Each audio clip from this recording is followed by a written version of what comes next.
terms of the politics of Mexico, the fact that these executives and, ruling elites are so scared is probably a good sign. Like, I don't know, maybe they actually will have to pay more in taxes or something. God forbid.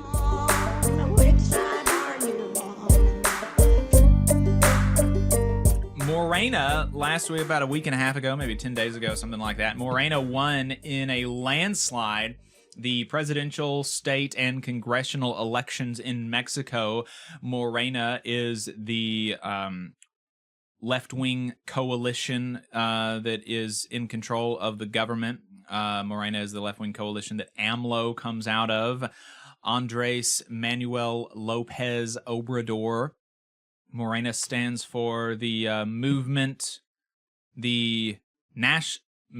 for National Regeneration. Movimiento al Regener something de Nacional. You're not doing well. Sorry. Something like that. Morena. Appreciate the effort, though. That's how you get it. Appreciate Morena. Get back on Duolingo. Yeah. I hear good things about Duolingo, but I've never tried it. Maybe I should. But yeah, so, they won. They won in a big way. They won bigly. And the Claudia Sheinbaum was the successor to AMLO, and she actually won by a bigger percentage than AMLO did. When he won the presidential election 6 years ago in 2018, they have the presidential election, terms are 1 6-year term. So they're limited to one term, but the term is 6 years. I kind of like that. I don't know how I feel about it. In some ways, it's better than 2 back-to-back 4-year terms. You think so? Well, I mean, think about how much of a 4-year term you spend campaigning for the next 4-year term. I think America's election system is like unique in that way. It's terrible. Even among places that have 4-year terms or even less, I think our election system is uniquely long. Yeah, I think it's. I guess I should take it back and just say, in comparison to the American presidential system, I could see the appeal to that. You get one shot at it. You don't have to focus as much on the re-election. That's true. There are some benefits to being kind of politically unencumbered. Personally, although I guess your party is still on the hook for it, right? Yeah. But yeah, anyway, it's interesting. I always just like seeing what other countries do and how their systems operate, and interesting to see, in one of the biggest countries in Latin America, a woman leading the way there. So I'm sure all the rich liberals are terribly excited about this, right? Yeah. Well, the first woman president in North America, also the first Jewish president of Mexico, and maybe the first Jewish president in North America. North America being the United States, Mexico, and Canada. But the allusion to the Richie Rich in Mexico, they're not happy about it. And really, I don't have just a lot to say. Obviously, I'm not an expert on Mexican politics, although I will have some more background for you after I read this. But mainly, I did just want to talk about this so that I could read you the opening 2 paragraphs of a Financial Times article about the election. Because it's so delicious. This is from the Financial Times article. The day after Mexico's left-wing ruling party Morena won a landslide victory in presidential, congressional, and state elections, one company executive, not a public official executive, one executive stayed in bed all day, all afternoon, eating ice cream to try to cope. One wealthy woman in Mexico City told friends it was time to, quote, move to the house in Houston, unquote, while another business leader said his WhatsApp chats were marked by a mood of, quote, collective suicide. Jesus. Wow. Did you hear that? The story about her thanking Jesus for the election.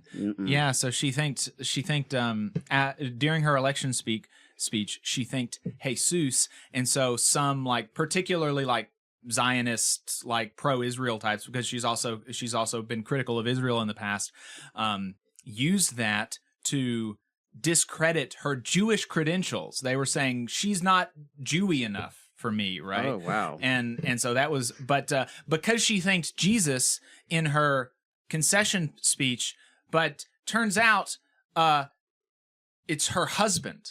Oh. Jesus. She was thinking her husband, Jesus. That tracks. Yeah. So that was like a whole thing on Twitter for like 12 hours. Yeah. Like pro-Israel, people saying that she's not Jewy enough. Because, I'm really glad I'm not on Twitter. Appreciate you filling me in on the important happenings going on there. But it is always weird when people like dig into folks' identities and try to question that. And like, I'm sorry, but people are what they are. And like, I ain't going to ask too many questions. Just be yourself. And, I'll respect that. But that's always weird when people try to weaponize it. Hey, 5 seconds. Just wanted to say that this is only possible because of our donors. If you want to see more of this, then consider donating yourself at tvlr.fm/donate. Yeah, it's super, super weird. But yeah, back to Mexico, like in terms of in terms of the politics, in terms of the politics of Mexico, the fact that these executives and ruling elites are so scared is probably a good sign. Like, I'm with you. I don't know a ton about Mexican politics. I'm sure there are some mixed track records to deal with in terms of the last 6 years in office with the party. I'm sure they haven't pleased everybody.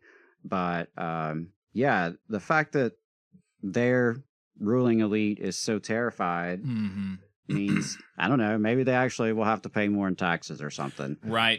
God forbid. Well, the history of Morena, even though there is some mixed results, particularly as it relates to organized crime, with the cartels and everything like that. And the environment. The environment, that's been an issue with AMLO. He's taken a more kind of conservative position on that. And one of the hopes of the left with Claudia's future administration is that she actually was a climate scientist. That was the trade that she was in, being a climate scientist. Wow. So there's some hope there that she's going to be better on the environment maybe than AMLO was. Sure. But yeah, so the environment, organized crime, there's still some problems there in Mexico. Not, even though folks like David Frum, I think that's his name, in the Atlantic, are trying to paint it as, he said something in the Atlantic trying to make it seem like, oh, this is such a bad thing. And one of the lines that he said was, even though organized crime is as bad as it was when AMLO took office, which is another way to say it hasn't gotten worse, right? I mean, right. Well, this is also a gentleman who believed it was okay to drop bombs on Iraqi children for lies. So, right. Take his opinion with a grain of salt, perhaps. Yeah, exactly. So even though there's still a problem, there's not any evidence that the organized crime, the cartels, have gotten worse under AMLO, which is, maintaining a stasis is better than it decreasing. But coupling that with the economic trajectory of Mexico under AMLO and Morena, it's been largely good. So wages for working class people since 2018 in real terms have increased by 35%. Which is notable, especially when we're talking about since 2020, Mexico has seen similar problems with inflation and the like. So seeing a 35% wage growth in real terms for Mexico's working class, even as the economy itself has not been skyrocketing. So the economy itself has grown 2% year over year GDP growth. And so what that means is that virtually all of the growth and then some of what existed prior to that growth was moved from the executive class, from, the people who were crying and eating ice cream all afternoon after Shane Baum won, from those types of people to working folks over the course of AMLO's presidency. We've also seen with, one of the few good things that happened during the Trump administration was the USMCA, and AMLO's government has been cooperative and supportive in the new increased labor protections for Mexican workers under the USMCA. We're seeing now a new kind of nascent independent union movement combating the prolific company unionism that exists in Mexico. So, I mean, there are really a lot of things to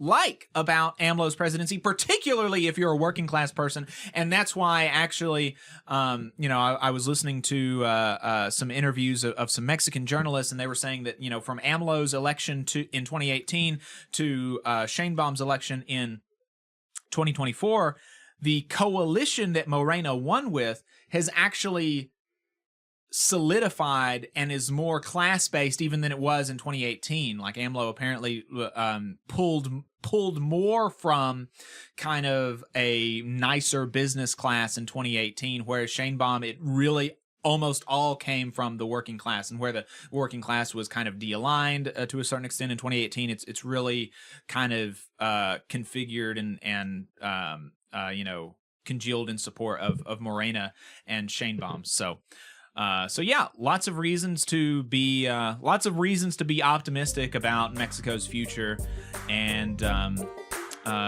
all power to the workers.